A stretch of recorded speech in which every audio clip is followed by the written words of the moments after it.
Selamat datang ke channel Winrose.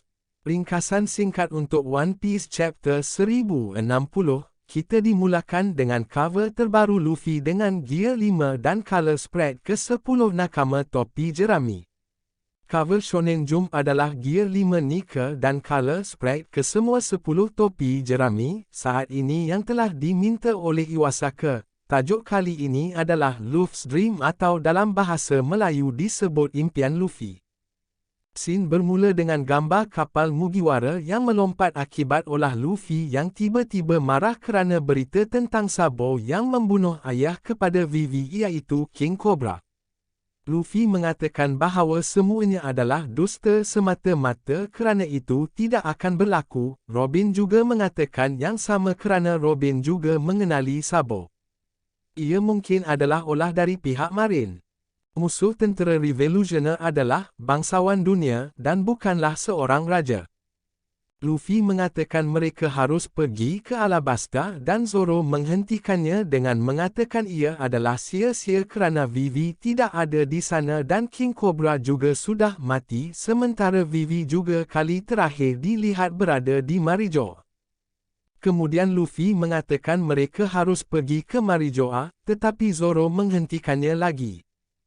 Sementara kita dapat melihat Karibu sedang bersembunyi di dalam tong sedang mencuri-curi dengar. Luffy kemudiannya menendang tong berkenaan dan tong berkenaan terlempar. Zoro memarahi Luffy kerana keputusan untuk ke sana adalah keputusan yang buruk.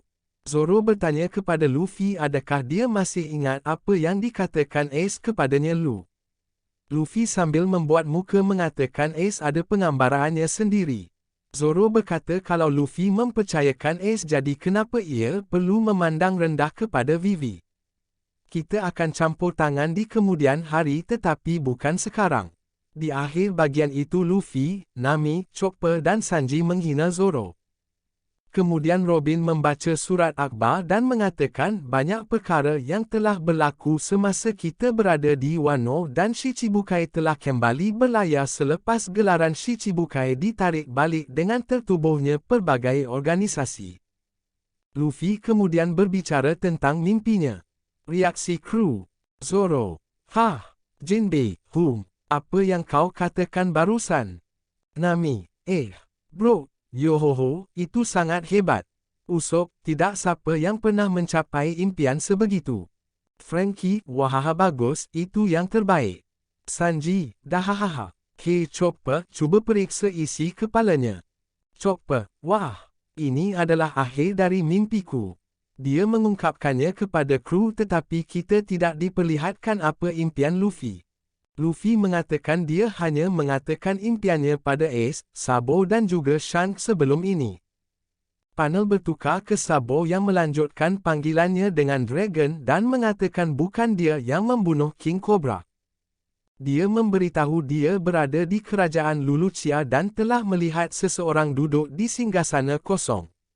Imu terlihat dengan peta yang menunjukkan kerajaan Lulucia yang dicoret. Kemudian kita melihat di langit kerajaan Lulucia awan gelap mulai berkumpul dan satu sinaran muncul dan kilat menyambar ke kiri dan ke kanan. Sabo dengan reaksi yang terkejut, tiada maklumat dari Lulucia Kingdom sambil cahaya terus memancar dari langit ke Lulucia Kingdom tersebut sambil Marine memberitahu pulau itu tidak pernah wujud. Pulau itu terus hancur. Panggilan dari Sabo terus terputus. Sebuah benda terlihat jatuh dari langit ke pedesaan, Marine diberitahu semua agar bersedia menghadapi tsunami. Kemudian panel beralih selepas beberapa hari dari kejadian itu. Kapal Mugiwara berada dalam keadaan terhumbang-ambing di lautan kerana ganasnya lautan akibat berbola cahaya memancar di Lulucia yang berlaku tempoh hari sehinggakan Sea King juga tidak mampu menahan lautan yang kuat itu. Cuaca di sana sangat tidak menentu dan juga sejuk. Kemudian Jinbei mengarahkan mereka untuk mengulung layar kapal. Kemudian Jinbei bertanya kepada Nami apakah mereka telah menghampiri sebuah pulau dan Nami menjawab kemungkinan mereka telah masuk ke iklim sebuah pulau. Ada suatu pusaran yang sangat besar. Akibat perubahan iklim yang sejuk agak membahayakan. Kita perlu mengubah haluan jika tidak mahu ditelan oleh pusaran tersebut. Jinbe ingin mengubah haluan tersebut namun Luffy secara tiba-tiba melihat seseorang yang terperangkap di pusaran tersebut. Sanji menyatakan dia dapat merasa ada seseorang wanita di pusaran tersebut. Nami agak pelik bagaimana mereka dapat merasakan seseorang berada di pusaran tersebut. Kemudian Zoro mengatakan dia akan membelah pusaran tersebut dengan One Sword Style dan terbelah menjadi dua. Kemudian secara tiba-tiba Chopper keluar ke dek pertama dan terus melayang di bawah angin. Usopp yang terkejut melihat Chopper tiba-tiba melayang tertanya-tertanya kenapa dia ke dek utama. Luffy terus memanjangkan tangannya dan menangkap Chopper lalu Luffy juga dibawa oleh angin itu. Sekali lagi Usopp terkejut melihat Luffy juga dibawa oleh angin tersebut.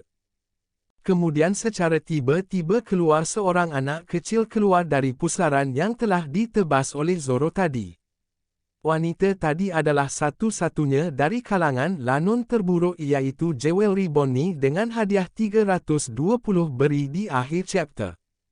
Itulah ringkasan dari chapter 1060 dan minggu depan tidak libur.